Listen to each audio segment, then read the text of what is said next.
이건 온라인상에 말씀드리기 조금 민감한 사항인데 마이크로소프트, 구글, 그리고 넥슨 여러 외국계 기업과 국내 대기업 채용 담당자들하고 포럼을 했는데요. 대체적으로 비슷한 의견을 가지고 있어요. 예, 반갑습니다. 저는 아데코 코리아의 커리어 개발센터 이경석 실장이라고 합니다. 이거는 진짜 카더라 중에 하나인데요. 국내에 들어와 있는 외국계 기업이 14,000개 정도 됩니다. 세계 1000대 기업으로 끊어서 봤을 때는 약 305개 기업이 국내에 들어와서 490개 법인을 설립을 했습니다. 그 중에서 여러분들이 아는 기업 몇 개 정도 되죠? 구글, P&G, 로레알, 유니레버 같은 일부 소비자 IT 기업에 국한되어 있습니다. 손으로 꼽을 정도의 기업들 정도만 알고 이런 기업들이 우르르 몰리거든요. 그렇기 때문에 레드오션이 되고 이런 기업들의 경쟁자들이 워낙 많이 몰리다 보니까 그 중에서 한 명 뽑는데 수백 명, 수천 명이 지원하기 때문에 그 중에서 뽑다 보니까 결국에는 스펙이 정말 좋은 친구들이 뽑힐 수밖에 없거든요. 근데 이 기업들을 제외한 나머지 기업들 한 99% 영역에 들어가 있는 기업들이 많이 있습니다. 이런 기업들은 대체로 학벌 위주의 스펙보다는 직무와 관련된 경험, 역량을 잘 갖춘 사람들을 선호를 합니다. 그래서 외국계 기업에 가고자 한다면 일단은 직무와 관련된 공부라든지 활동이라든지 관련 경험을 쌓는 게 가장 좋은 스펙이다라고 말씀을 드립니다. 실례로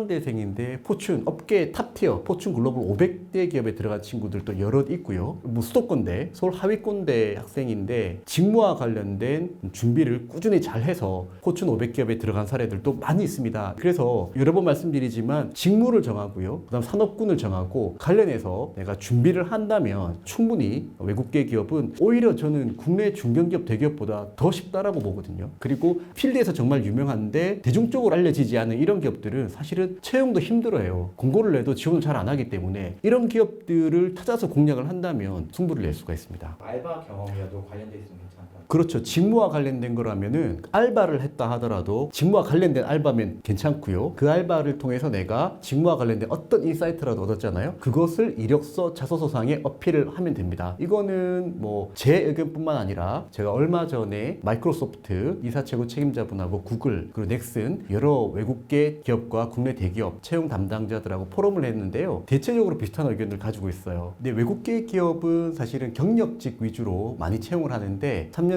이하 주니어 레벨 그리고 신입 포지션도 간간히 채용을 하고 있습니다. 주로 신입 같은 경우에는 정규직으로도 채용을 하지만 대체로 외국계 기업들은 3년차 이하 포지션들은 계약직으로 뽑아서 업무 성과를 판단을 하고 난 다음에 괜찮은 그 역량을 보여준다면 정규직으로 전환되는 그런 케이스들이 많이 있습니다. 도움이 되죠. 계약직에 대한 오해를 많이 하고 계신데 특히 어른분들 부모님 세대의 계약직이라고 얘기하면 그때 당시에는 비정규직 잡무라는 개념이 있는데 외국계 기업에서의 계약직은 하는 업무는 정규직과 동일한데 고용 형태만 계약직이다. 이런 직무군이 대부분입니다. 그래서 이게 연차가 쌓여갈수록 커리어에 도움이 되고요. 계약직으로 시작했다 하더라도 1년차, 2년차 정도 되면 그때부터는 이제 정규직 포지션을, 이직 포지션을 노리셔도 됩니다. 보통 외국계 기업은 3년차 이상 경력자를 주로 정규직으로 많이 채용을 하는데 내가 한 2년 정도 경력이 있다 하면 그때부터 업무에 자신이 있다 하면 과감하게 지원을 하셔도 괜찮습니다. 그럼 계약직을 위주로 뽑는 이유가 있나요? 아무래도 외국계 기업은 자리 하나하나 오픈하는 게 이 글로벌 본사에서 승인을 또 받아야 되고 회사 전체 이제 버짓도 관리해야 되고 검증되지 않은 인재를 정규직 포지션을 오픈하는 게 조금 민감해요. 가능한 검증된 사람 위주로 정규직으로 오픈하려고 하고요. 검증되지 않은 엔트리 레벨 3년차 이하의 직군들은 계약직으로 뽑아서 검증하고 난 이후에 정규직으로 전환하거나 또 롤 자체가 어드민 업무 엔트리 레벨의 직무군이라면은 이쪽은 대체로 계약직으로 계속 돌리는 그러한 또 포지션들이 또 많이 있습니다. 나이 제한은 따로 없습니다. 대기업 같은 경우에는 공채 요즘은 수시로 계속 바뀌고 있는데 해마다 직원들을 뽑기 때문에 한 해 한 해가 중요하죠. 선후배 관계가 있기 때문에. 근데 외국계 기업은 보통 한 부서에서 직원을 뽑을 때 매년 이렇게 뽑지 않거든요. 한 부서에 몇 년에 한 번씩 이렇게 뽑는 것 같아요. 저 같은 경우는 제가 입사했을 때 제 바로 윗 선배가 거의 10년 차 과장급이고 그랬거든요. 4년, 5년, 많게는 7, 8년씩 이렇게 차이가 납니다. 내 바로 위에 선배보다 나이보다만 어리면은 그렇게 나이에 민감하지 않은 것 같아요. 예를 들어서 작년에 외국계 기업 신입으로 들어간 여자분이 계신데 나이는 30이었습니다. 남자 나이 32도 신입으로 들어가는 걸 봤고요. 복불복이긴 한데 거의 한 부서에 직원 뽑고 그 다음에 바로 뽑고 이렇게 하지는 잘 않더라고요. 보니까 사람들이 몰리는 그 레드오션의 기업들, 뭐 일부 소비자 IT 기업들은 이미 경쟁자들 자체가 해외에서 대학을 나오거나 고스펙자, 영어를 완벽하게 하는 사람들이 많아요. 그런 데는 많이 몰리기 때문에 그런 사람들만 보고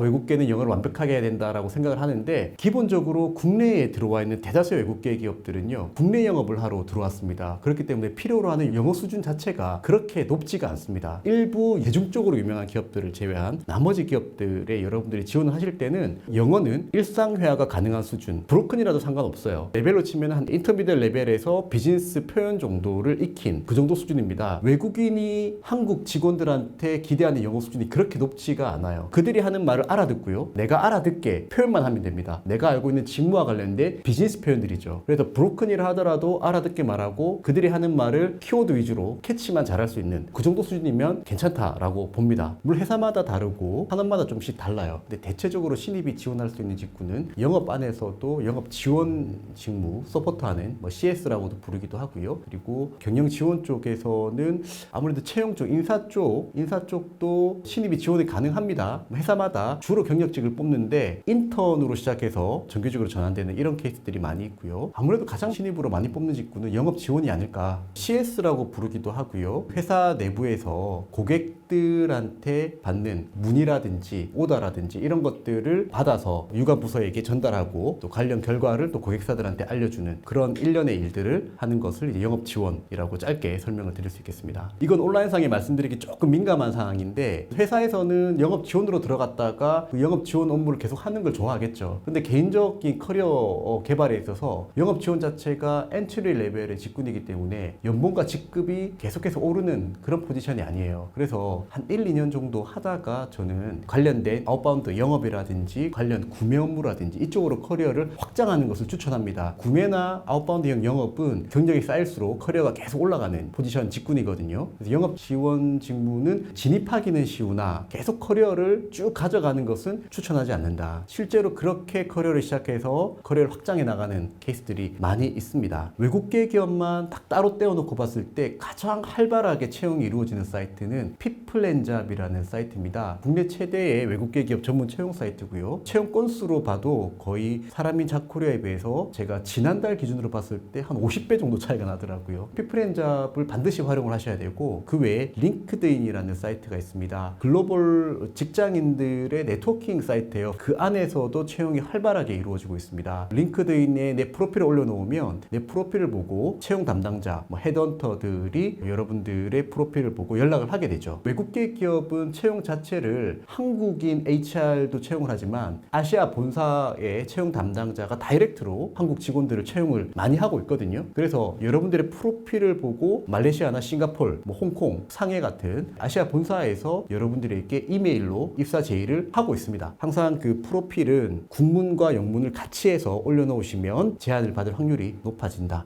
그러면 취준생들 같은 경우는 그걸 어떻게 적으면 좋을까요? 지원하고자 하는 직무 키워드를 넣는 게 좋죠. 아무래도 헤드헌터나 리크루터들이 여러분들을 검색을 할 때 직무로 검색을 합니다. 만약에 신입을 뽑는다면 넣는 키워드가 있어요. 검색할 때 신입, 인사 업무라면 인사, 관련 스킬이 필요하다면 그런 스킬, 영어가 필요하다면 영어, 이런 키워드로 검색을 하거든요. 그 키워드가 여러분들 프로필 안에 들어가 있어야지 검색에 걸린다. 외국계 하면은 너무 어렵게 생각하시거든요. 너무 외국계는 진입장벽이 높다라고 생각하시는데, 초반에 말씀드렸다시피 일부 몇 개의 기업에 한정되어 있습니다. 14,000개의 기업 중에서 일부, 많게 한 몇십 개 정도 기업을 제외한 나머지 기업들은 생각보다 진입장벽이 높지가 않아요. 그렇다고 이런 기업들이 안 좋은 기업인가요? 상위 5%만 잡아도 수백 개의 기업들이 있죠. 그런 기업들은 필드에서 다 업계를 리딩하는 기업들이거든요. 딱 들었을 때 듣도 보도 못하는 이런 기업이야 라고, 그런 기업들이 많은데 막상 들어가서 보면 필드에서 탑티어 기업이고요. 나중에 이직할 때도 충분히 경력이 도움되는 그런 훌륭한 백그라운드를 가진 기업들이 많이 있습니다. 산업별로 기업들이 너무 너무 많기 때문에 너무나 좋은 기업인데 공고가 딱 뜨면은 여러분들이 아 이거는 듣보잡 기업이야 내가 모르기 때문에 절대 그렇게 생각하시면 안 되고요. 검색을 해보셔야 돼요. 검색만 해보셔도 구글에서 아 이 기업이 이 산업군에 어느 정도 위치해 있는지 다 나오거든요. 그래서 딱 직관적으로 봐서 모르는 기업이다라고 스킵하지 마시고 구글링을 한번 해보시기를